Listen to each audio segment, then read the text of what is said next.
Baryonyx vs Carnotaurus.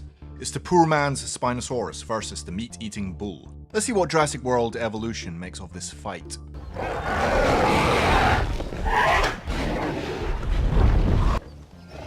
Okay, interesting. Baryonyx lived in the Baryonian stage of the early Cretaceous period, about 130 million years ago. Baryonyx means heavy claw and appears in Jurassic World 2. It was also present in the original Jurassic Park, but was not shown in the movie. When he appears in Ice Age as Rudy.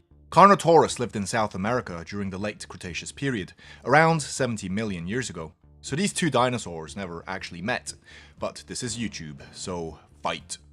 First some stats. Baryonyx. Let's call him Barry. Height, 3 meters. Length, 10 meters max. Weight, 2 tons. Bite force, similar to an alligator, more like a gharial, very weak. Let's say 400 kilos. Speed, pretty slow at 30 kilometers per hour. Diet, mainly fish, but evidence of small iguanodonts. Now onto the weapons of Baryonyx.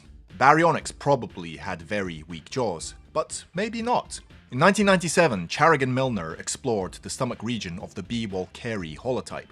It contained the first evidence of piscivory in a theropod dinosaur, acid-etched scales and teeth of a common fish, and the abraded bones of a young iguanodon. Like Spinosaurus, Baryonyx possessed strong, functional arms with 12-inch claws, no doubt his best asset in this fight. Baryonyx had a body built for swimming.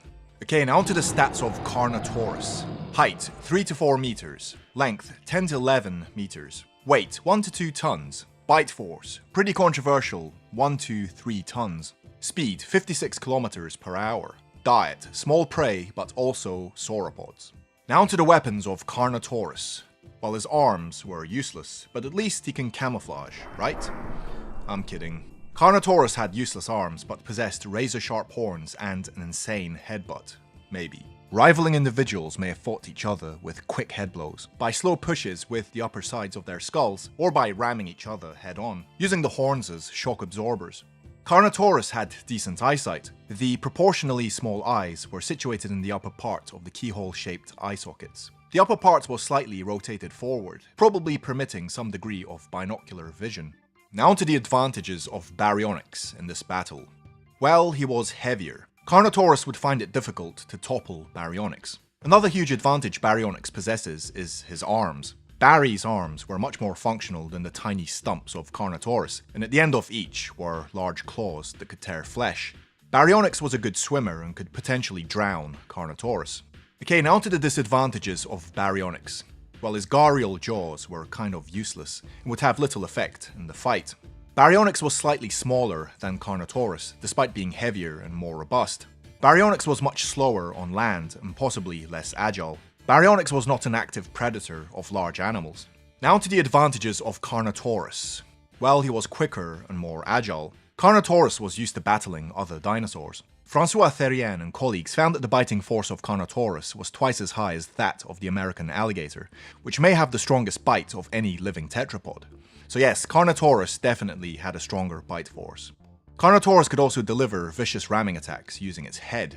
Now onto the disadvantages of Carnotaurus. Well, once again, his arms were useless. Baryonyx may have the weaker jaws, but he could keep slashing at Carnotaurus until he bled out. Carnotaurus was also lighter, may have been pushed around by Barry. Oh, and Carnotaurus couldn't swim, not with those tiny little stumps anyway. Okay, let's fight. Carnotaurus and Baryonyx slowly circle each other. Carnotaurus sprints towards Baryonyx and delivers a headbutt. Baryonyx suffers a fractured rib, but responds with a slashing blow to Carnotaurus. Carnotaurus is surprised, but attempts to bite down on the throat of Barry. Baryonyx claws at Carnotaurus' face, keeping him at a distance. Unfortunately, the clawing isn't effective enough. Baryonyx eventually tires, and Carnotaurus bites down on Barry's neck, killing him. Verdict. I reckon Carnotaurus would win 70% of the time. He may have puny arms, but he's got a much stronger bite and is no stranger to fighting other dinos. Baryonyx may win a few fights using his claws, but his weak jaws would prevent him from finishing off his opponent quickly. Baryonyx would eventually tire and get sloppy and get killed. But that's just my opinion. What do you think? And which dinosaur battle would you like to see next? Please let me know in the comments below, and I might make it. Until next time, thank you for watching Mega Top 10s.